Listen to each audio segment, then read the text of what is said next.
নমস্কার। এতক্ষণে আপনারা সবাই জেনে গেছেন যে ইসলামাবাদে ইরান এবং আমেরিকার মধ্যে একেবারে সর্বোচ্চ স্তরের যে শান্তি আলোচনা হয়েছিল সেটা অশ্বডিম্ব ছাড়া আর কিছুই প্রসব করেনি। কিন্তু দু তরফেই একথা বলা হয়েছে যে আলোচনার পথ একেবারে শেষ হয়ে গেছে, এটা মনে করা ঠিক হবে না। অর্থাৎ আরও এক প্রস্থ আলোচনার রাস্তা খুলে রেখেই কিন্তু এই অমীমাংসিত আলোচনা শেষ হয়েছে। আর এটা এমন একটা খবর যার দিকে গোটা পৃথিবী তাকিয়েছিল, কেননা হরমুজ প্রণালীর ভবিষ্যৎ কী হয় তার উপর নির্ভর করছে আন্তর্জাতিক দুনিয়ায় তেলের দাম, যা ইতিমধ্যেই প্রচণ্ড বেড়ে গেছে, তা কীভাবে আরও বাড়বে না কমবে। কিন্তু সেই প্রশ্নর জবাব ইসলামাবাদ দিতে পারল না।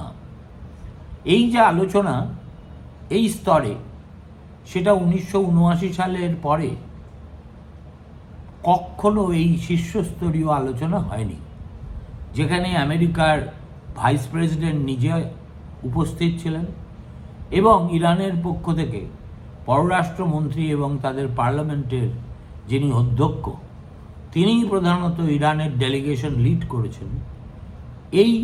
সেই দিক থেকে দেখতে গেলে এই আলোচনার একটা অসাধারণ ঐতিহাসিক গুরুত্ব ছিল এবং এই আলোচনা সম্ভব হয়েছিল পাকিস্তানের মধ্যস্থতায়। ইসলামাবাদের একটা খুব অভিজাত হোটেল আছে সেরিনা, সেই সেরিনাকে কার্যত স্যানিটাইজ করে দিয়ে এবং ইসলামাবাদ শহরে বেনজির নিরাপত্তার বেষ্টনী তৈরি করে আসিফ মুনির এই এমন একটা স্পেকটাকেল দেখালেন যাতে ইরান এবং আমেরিকা উভয়ই একটু স্বস্তির নিঃশ্বাস ফেলবে। কেননা পাকিস্তানে বৈঠক করতে যাওয়া কতটা নিরাপদ তা নিয়ে মার্কিন মহলে কিন্তু যথেষ্ট সংশয় ছিল। তবু সেই সংশয় শেষ পর্যন্ত ঝেড়ে ফেলে তারা প্রতিনিধি দল পাঠাতে রাজি হয়েছিলেন এবং এমন একজনকে এই প্রতিনিধি দলের মাথায় বসিয়েছিলেন যিনি নিজে ব্যক্তিগত স্তরে নীতিগতভাবে ইরানের সঙ্গে যুদ্ধের বিরোধী ছিলেন।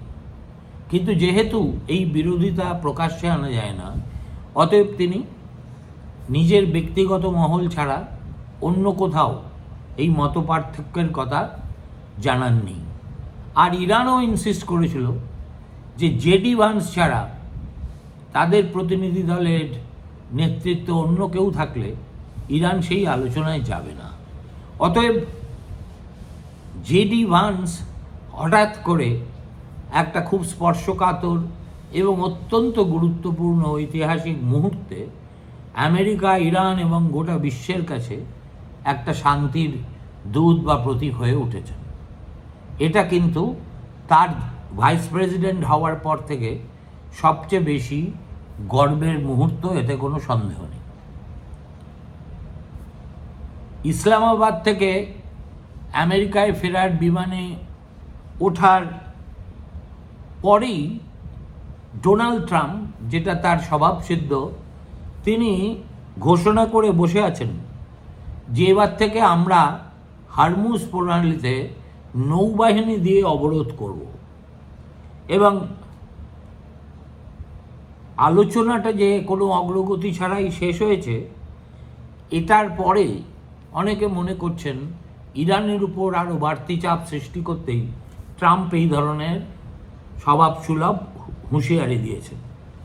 এখন ট্রাম্প এই ঘোষণা করে ফেলার ফলে আগেই নড়বড়ে হয়ে থাকা যুদ্ধবিরতি আরও অনিশ্চিত পড়েছে। কিন্তু ভাইস প্রেসিডেন্ট জেডি ভান্স এবং ইরানের প্রধান আলোচক মোহাম্মদ বাঘের গালিবাফ, যিনি ইরানের সংসদের অধ্যক্ষ, পাকিস্তানে বৈঠক করেন বটে, কিন্তু হরমুজ প্রণালী পুরোপুরি খুলে দেওয়া বা যুদ্ধের স্থায়ী অবসান কোনো বিষয়েই তারা চূড়ান্ত সমঝোতা করতে পারেননি। এদিকে ট্রাম্প সামাজিক মাধ্যমে তার দুটি দীর্ঘ পোস্টের একটিতে লিখেছেন কোনো ইরানি যদি আমাদের ওপর অথবা শান্তিপূর্ণ জাহাজগুলোর উপর গুলি চালায়, তাকে নরকে উড়িয়ে দেওয়া হবে। এটা তিনি বলতে চেয়েছেন তার এই যে প্রস্তাবিত নৌ অবরোধ, তার পরিপ্রেক্ষিতে। ট্রাম্প ইনফ্যাক্ট আগেই বলেছিলেন, ইরান যদি হরমুজ প্রণালীতে নিজেদের অবরোধ প্রত্যাহার না করে, তবে 2 সপ্তাহের যুদ্ধবিরতি কার্যকর থাকবে না। এখন পারস্য উপসাগরে এই জলপথ বিশ্বের তেল এবং গ্যাস পরিবহনের জন্য কতটা গুরুত্বপূর্ণ তা নিয়ে আমরা এর আগে অনেক আলোচনা করেছি। এখন ফেব্রুয়ারির শেষ দিকে এই সংঘর্ষ শুরু হয়েছিল, তারপর দীর্ঘ 1 মাস ব্যাপী এই সংঘর্ষ চলে, কিন্তু এই গুরুত্বপূর্ণ চোখ পয়েন্টের নিয়ন্ত্রণ ইরান একটি দিনের জন্যও আলগা করেনি। তার ফল হয়েছে এই যে বিশ্ববাজারে তেলের দাম 50% বেশি ইতিমধ্যেই বেড়ে গেছে।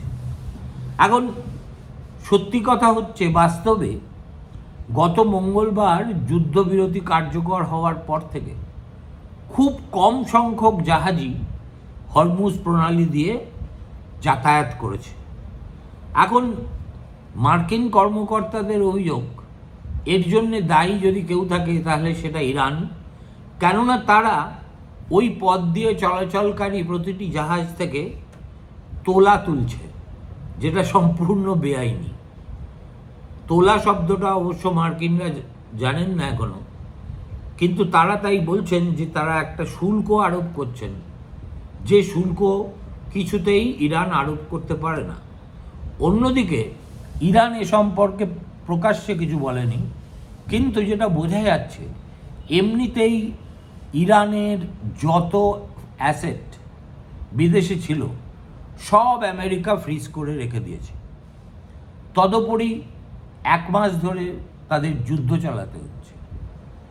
ইতিমধ্যেই ইরানের ভিতরে ইনফ্লেশন বলুন এবং খাদ্যের সংকট বলুন, এই যুদ্ধের পরিপ্রেক্ষিতে স্বাস্থ্য ব্যবস্থা ভেঙে পড়া বলুন, ওষুধের সরবরাহ অনিয়মিত হয়ে যাওয়া বলুন, সব মিলিয়ে একটা ভয়ঙ্কর অবস্থা। সুতরাং ইরান চেষ্টা করছে যে এই হরমুজ প্রণালী যারা ব্যবহার করবে তারা আমাদের কিছু ডলার দিয়ে যাক, তারপরে আমরা তাদেরকে ছেড়ে দেওয়ার ব্যবস্থা করব।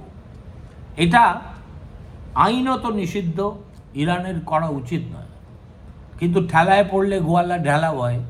ফলে ইরান এই কাজটা করছে নিঃশব্দে, আর যত বেশি করে করছে তত আমাদের ডোনাল্ড ট্রাম্প বাবু রুষ্ট হচ্ছে।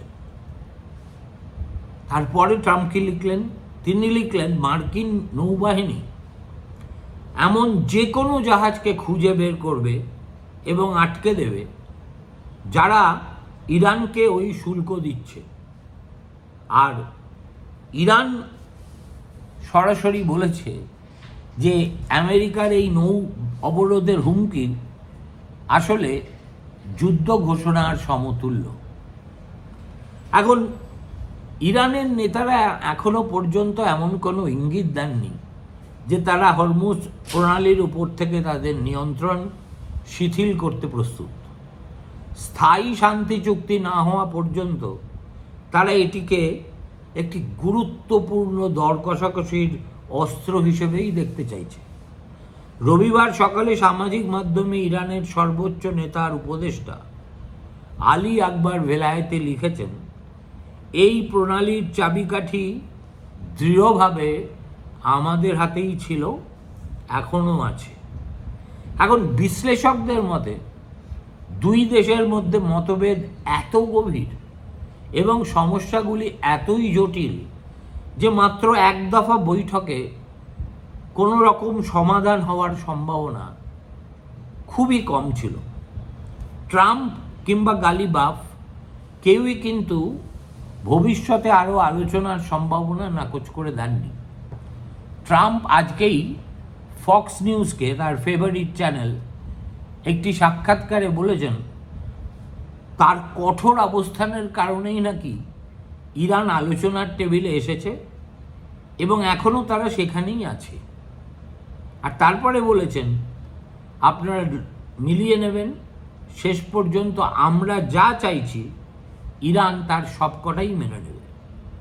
আর অন্যদিকে গালিবাব সমাজ মাধ্যমে লিখেছেন, এই দফার আলোচনায় আমেরিকা ইরানি প্রতিনিধি দলের আস্থা অর্জন করতে পারেনি। এখন তাদেরই ঠিক করতে হবে তারা আমাদের বিশ্বাস অর্জন করতে পারে কি না। এর আগে মার্কিন ইরান আলোচনা ভেস্তে যাওয়ার পরই ফেব্রুয়ারির শেষ দিকে আমেরিকা এবং ইসরায়েলের যৌথ হামলায় ইরানের সর্বোচ্চ নেতা আয়াতুল্লাহ আলী খামেনি নিহত হন এবং তারপর থেকে যে যুদ্ধ শুরু হয় তা এই ক্ষণিক বিরতি ছাড়া অব্যাহত। এখন যখন এই আলোচনা চলছিল, ট্রাম্প এমন আজব জীব যে তিনি ফ্লোরিডায় একটি UFC লড়াই দেখছিলেন। গত সপ্তাহে তিনি যুদ্ধবিরতি ঘোষণা করেছিলেন, প্রধানত বিশ্বে তেল সরবরাহের 20% বন্ধ হয়ে যাওয়ার ধাক্কা সামাল দিতে। আলোচনার আরও দুটি বিষয় ছিল ইরানের কাছে থাকা প্রায় 900 পাউন্ড উচ্চমাত্রার সমৃদ্ধ ইউরেনিয়ামের ভবিষ্যৎ এবং বিদেশে আটকে থাকা $27 বিলিয়ন ইরানি সম্পদ। ফলত ইরানের দাবি অনেকখানি সঙ্গত, কেননা ইরান বলে যে আমরা তো NPT সই করেছি, নিউক্লিয়ার প্রলিফারেশন ট্রিটি, যেটা ভারতবর্ষও করেনি, পাকিস্তানও করেনি, ইসরায়েলও করেনি। এবং NPTর স্বাক্ষরকারী হিসেবে আমরা যে পারমাণবিক বোমা ব্যবহার করব না এটাতে আমরা চুক্তিবদ্ধ, কিন্তু আমরা ইউরেনিয়াম সমৃদ্ধ করতে পারবো কি পারবো না এবং সেটাকে বোমার স্তরে নিয়ে যেতে পারবো কি পারবো না সেটা আমাদের বিষয়। এ নিয়ে কোনো হস্তক্ষেপ আমরা মানব না। আর এই যে $27 বিলিয়ন ইরানি সম্পদ বিদেশে, বিশেষ করে আমেরিকা, ইংল্যান্ড ইত্যাদি জায়গায় একেবারে ফ্রিজ করে রাখা হয়েছে, সেটা মুক্ত করার দাবিও কিন্তু পুরনো। অতএব সব কিছু দেখে মনে হচ্ছে আমেরিকা দাদাগিরি করে ইরানকে নতজানু করাতে পারবে না। তাকেও কিছুটা দিতে হবে, ইরানকেও কিছুটা ছাড়তে হবে। সেদিন কবে আসবে তা নিয়ে অবশ্য বিরাট প্রশ্নচিহ্ন রয়েই গেল। নমস্কার, শুভরাত্রি, ভালো থাকবেন।